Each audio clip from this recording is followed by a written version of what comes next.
дундаа бол хэлсэн үгэнд хариуцлага хүлээхгүй гэдэг хууль бол хуулийн заалт бол байдаг.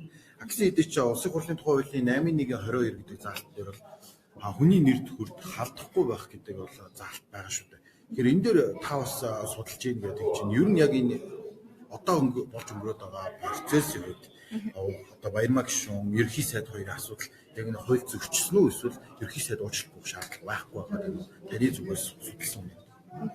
Одоо яг сая чи асууж штэ. Баярмаа гишүүн ерөнхий сайд хоёрын хооронд гарсан асуудал гэж байна тий. Тэрнээс биш Баярмаа гишүүн оюун эрдэнэ гишүүн хоёрын хооронд гарсан асуудал гэж яриаг үг юм уу? Тэгэхээр бид нар энэ нюансыг аягүй сайн анхаарах хэрэгтэй. Өөрөөр хэлэх юм бол ерөнхий сайд оюун эрдэнэ гэдэг хүний хувьд хоёр алгаа нөсөж байгаа гэсэн үг. Өөрөөр ерөнхий сайд болон их хурлын гишүүн. Тэгэх юм бол яг их хурлын танхимд яг аль чиг үүргийн хүрээнд орж ирж байна вэ? Яг аль чиг үүргийн хүрээнд үг хэлж байна гэдэг өөрөө маш чухал асуудал. За ерөнхий сайдын хувьд мэдэгдэл хийсэн, тийм ээ?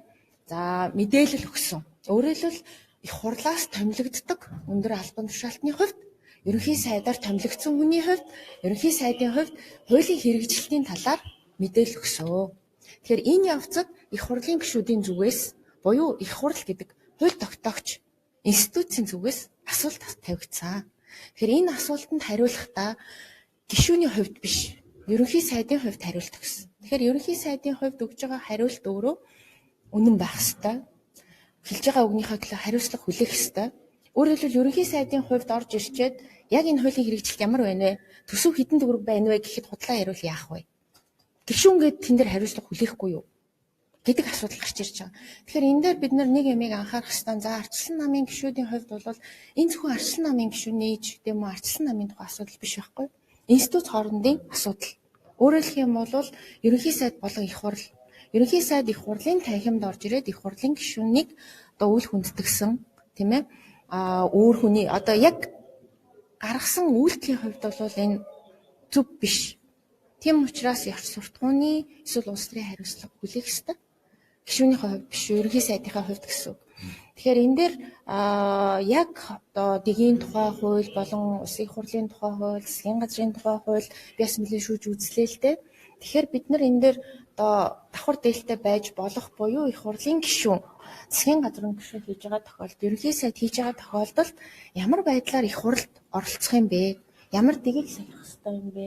Тийм ээ? Ямар одоо хэлсэн үгнийхээ төлөө ямар хариуцлага хүлээх юм бэ гэдэг дээр ёс зүй дэгийн байнгын хорооноос уг нэг журам батлсан байгаа юм. Уусаа хуулиараа журам батлах гэсэн учраас. За тэр журмыг харахаар ер нь бол маш богинохон залттай. Энэ нь өөрөө одоо давхар ажил эхэлж байгаа бол гишүүний ёс зүйн кодын дагуу хариуцлага хүлээнэ гэдэг ийм залт. Тэгэхээр бид нар энийг бол эргэж харах хэрэгтэй. Ер нь бол яг энэ үүсэт байгаа нөхцөл байдлаас бид нар хуулийн дагуу одоо жишээлбэл сая их хурлын дарга хэлж штэ энэ асуудлаар надад ямар ч албан бичиг ирээгүй байна, албан хүсэлт ирээгүй, шаардлага ирээгүй байна гэж.